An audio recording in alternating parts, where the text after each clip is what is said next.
63 million square miles में फैला है पैसिफिक ओशियन अपने आप में ही एक रहस्य है। ये दुनिया का सबसे बड़ा महासागर है। इन फैक्ट ये तो सभी कॉन्टिनेंट से भी बड़ा है।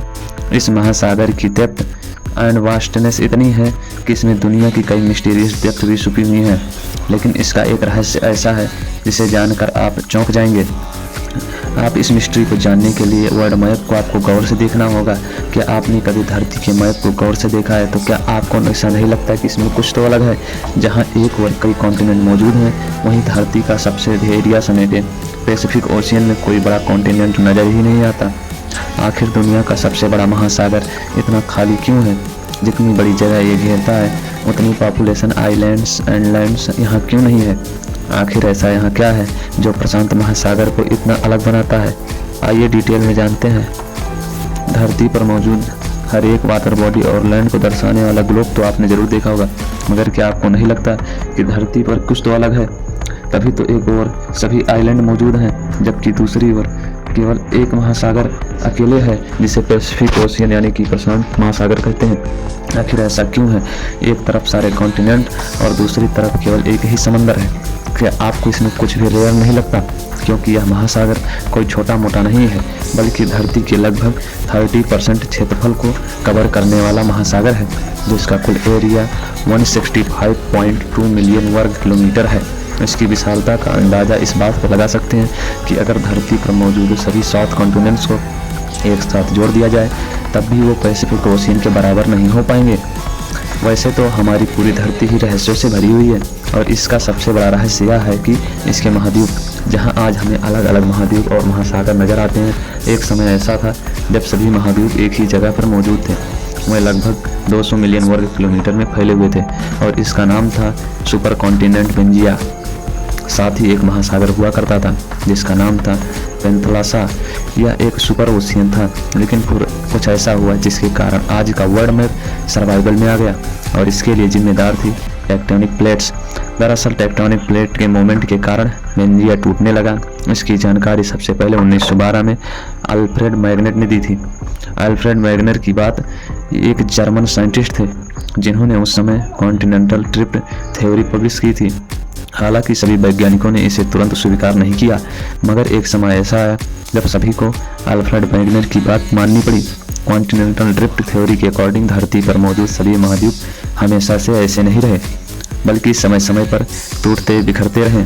ये चक्र हमेशा चलता रहता है, और हर कुछ करोड़ साल बाद धरती के जियोलॉजिकल प्रेजेंस बदलते रहते हैं। आज जहाँ 7 महाद्वीप नजर आते हैं, हो सकता है कुछ करोड़ों साल बाद ये फिर से एक ही महाद्वीप में मिल जाए, या 7 से 700 महाद्वीप भी बन सकते हैं। कोई कुछ भी नहीं कह सकता है।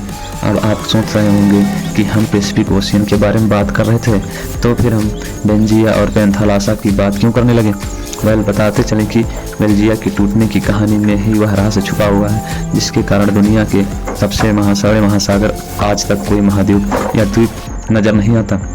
वैसे आपकी जानकारी के लिए हम आपको बता दें कि धरती पर मौजूद कॉन्टिनेंट्स के बनने और बिगड़ने का चक्र धरती के ओरिजिन के समय से ही चलता चला आ रहा है, यानी लगभग 4.5 बिलियन सालों से। वैज्ञानिकों का दावा है कि धरती अब तक 3 बार ब्रेकिंग ऑफ एंजॉइनिंग कॉन्टिनेंट्स के चक्र से गुजर चुका है, और इसका मोस्ट रिसेंट कन्वर्जन पेंजिया के समय हुआ था। ऐसा माना जाता है कि यह प्रोसेस आगे भी चलता रहेगा।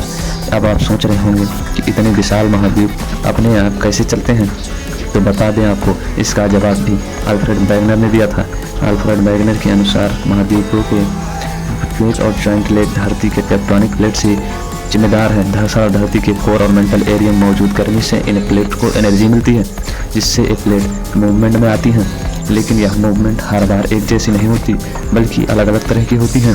जैसे कि अगर 2 या 2 से अधिक टेक्टोनिक प्लेट एक दूसरे से दूर जाएं, तो उसे डाइवर्जेंट बाउंड्री भी कहा जाता है। इस प्रोसेस से 2 लैंड एरिया एक दूसरे से बिल्कुल अलग हो जाते हैं, और उनके बीच एक नई वाटर बॉडी बन जाती है।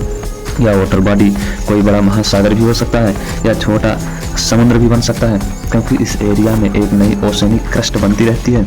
लगभग 200 मिलियन साल पहले इसी प्रोसेस से पेंजिया के इकलौते महासागर पेंथलासा से आज के 5 महासागर बने हैं।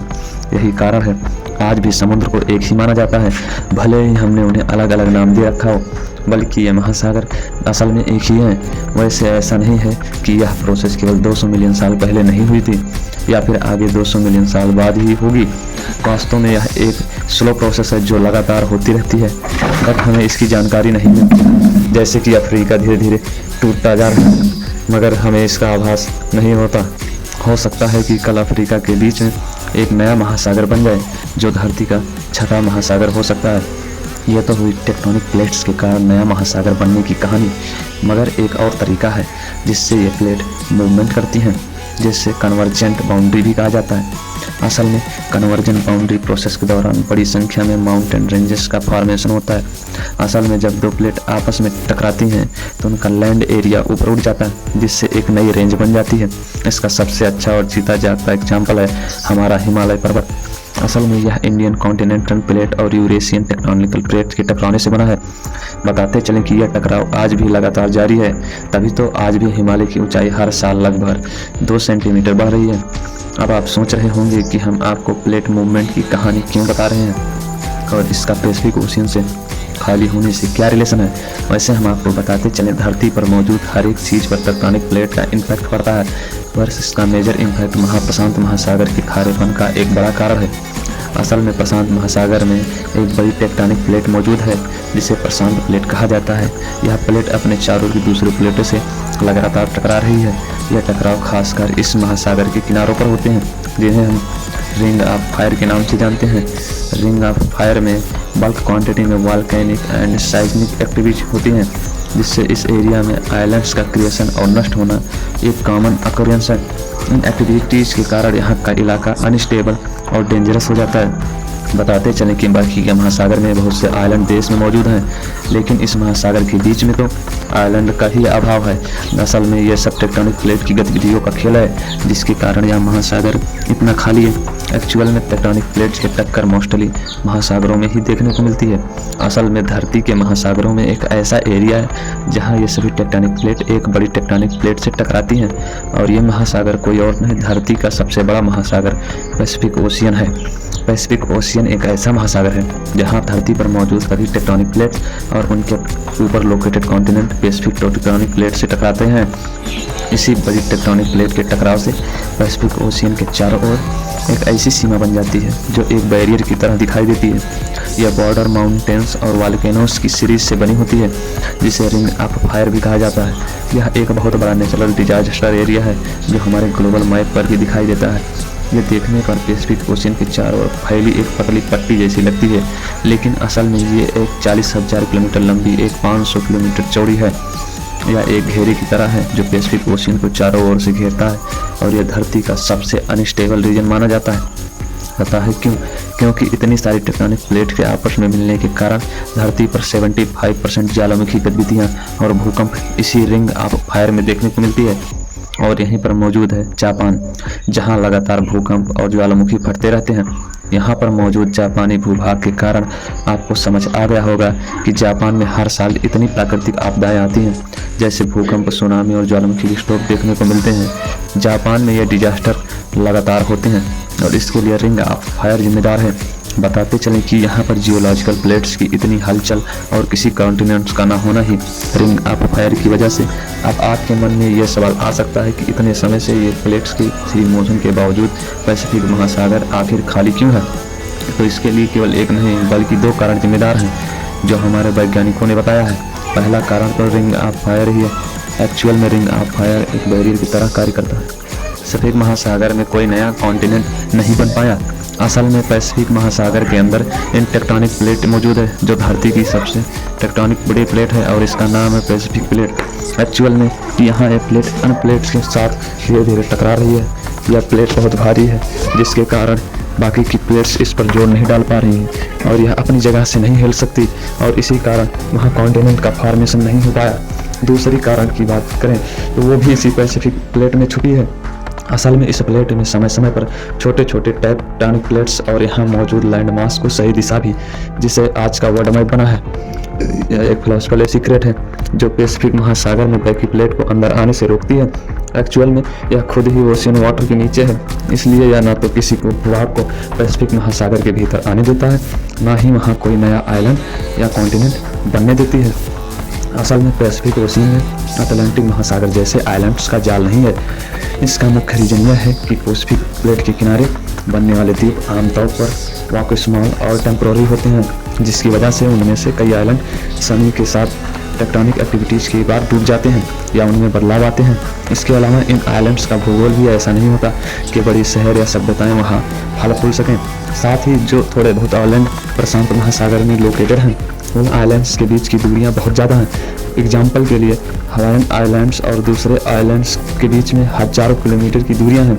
इन दूरियों की वजह से इन आइलैंड्स के बीच ट्रेवल करना और कॉन्टैक्ट बनाए रखना कठिन है। इसके साथ ही मोस्ट ऑफ द आइलैंड भी इतने बड़े नहीं हैं कि वहाँ पर बड़े शहरों या बंदरगाहों का विकास हो सके। इसकी वजह से पैसिफिक ओशियन अधिक खाली और निर्जन दिखाई देता है। हालांकि यह कहना पैसिफिक महासागर में कोई भूभाग नहीं है सही नहीं है। वास्तव में पैसिफिक महासागर धरती के दूसरे ओशियंस की कंपैरिजन में अधिक आइलैंड है।